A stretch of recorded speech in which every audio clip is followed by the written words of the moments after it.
Andy, I suppose it was a major surprise for everyone seeing Ty Farrell missing from the team sheet. Can you explain what happened to him in the last day or so? He's not quite ready. In fact, he's progressing pretty well, you know, but he's not quite there yet. He could possibly be there in the next few days or a week or whatever, but we just think that Phil May deserves it as well. He's playing some outstanding rugby at this moment in time. In the last game he played, he scored a hat-trick, scrummaging very well, etc. So he deserves his start, and Ty will keep working away to be fit, hopefully for the French game. And just to clear up, it's still the calf issue. It wasn't something new this week, right? Yeah, he's just progressing through that. One of the other players' named Stuart McCluskey. I'm sure he's delighted. You kind of shown faith in him after his good performances in November. What did you see from Stuart back in November that has kind of made you stick with his partnership with Gary? I thought he handled himself pretty well. You know, he's been desperate enough to get the opportunities and do well. And you know, I think the good thing for us is that there's more in him at this level, and we're excited to see that.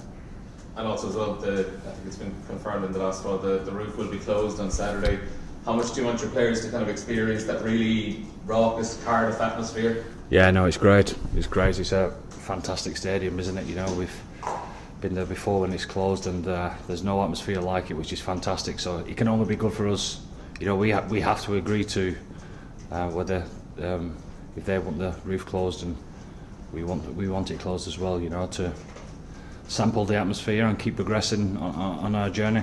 And do you think it makes the challenge tougher, even though you wanted it and you were happy? It doesn't really get any tougher than Wales first up. You know, everyone spoke over the last 2 weeks now about the record. You know, and my record's not great there neither. I mean, I'm thinking back.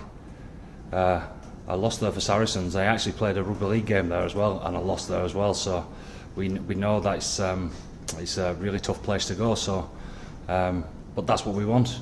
That's where we want to be and challenge ourselves. And what I would say is that we judge ourselves on our preparation, and our preparation has been top draw. It's been as good as I've seen it in regards to getting ready for any type of competition. So hopefully that can continue over the next couple of days, preparation-wise, and it can translate into a good performance. Andy, does Finley's contribution in November when he stepped in for Ty ease your concern about Ty's absence and how well he did when he came in?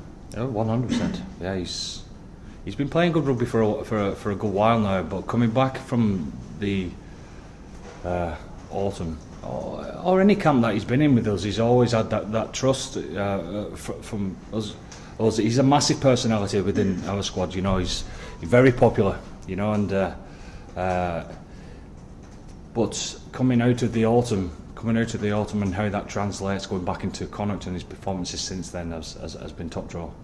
Does Bundy's lack of game time, did that make that decision easier with Stuart keeping his place? Oh well, I'm open-minded enough to see how we go as far as prep's concerned.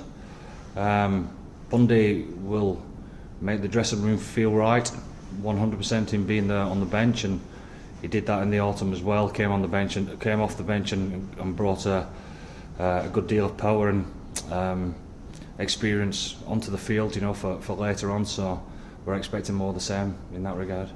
And Ross being picked as the backup to Johnny, I mean, continues his story, if you like, over the last few months. What swung it for him to get in ahead of Jack? Just training, really. Just how he's gone about his business, and he's continued like we knew he would do in regards to how he's been playing for Leinster. The ownership, the authority that he's got within his game, and the ownership of the plan going forward. And you know, when you've got authority like that, there tends to become a lot of trust around you as well. You know, so he's had a good 12 days with us. It just gives your sense then of the whole sort of psychological backdrop to this game that gets talked about so much. So you got Warren saying Ireland are the big favourites, it's a free hit for us. And your old friend Sean Edwards was talking about how, listen, Wales, Six Nations is everything, and Warren always felt that win your first one and Wales can win the title. So how do you see it? Well, I know that's exactly what they're thinking. I don't know about a free shot. Free shot in Test match rugby. Where'd you get them from?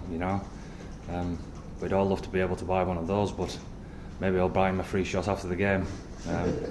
But there's absolutely no doubt, knowing Warren, he'll expect his side to win, and so do I. I expect our side to win. So his past track record shows what he's about in this competition, doesn't it? So finding a way to win is always been the key to his teams, and we're very aware of that. What do you need to do as a team to counteract what Warren Gatland Welsh team is going to bring? Well, it's not for me to say here today. Come on, you won't want me to expose all that, but we've got to play our game, haven't we? We think we know what Warren's sides are going to bring to the table. Stopping it is different, but at the same time, we've been planning to be at our best and be ourselves and take our game to the Welsh team, and hopefully that's going to be good enough. Just on tie, it sounds like you're hopeful for round 2 of the French game. At this stage, yeah. He's had a good few sessions under his belt now, so he's got a bit more progress to go, but he'll continue that over the coming days, and we'll see how we roll into the beginning of next week. Last one, sorry, just give us a sense of heading into a big year as such, Andy, with the team, like an overarching sort of view, and what's been your messaging to the players in this camp about what lies ahead of them? The general sort of theme, if you like, of what you want to see out of them. I know we talk about winning championships and winning trophies, but just in terms of developing as a team. Honestly, just Wales. It's a tough old game, We'd love to start this tournament off with a bang, but we know how difficult that is, so we're full concentration on this game and then on to the next one, But what we would definitely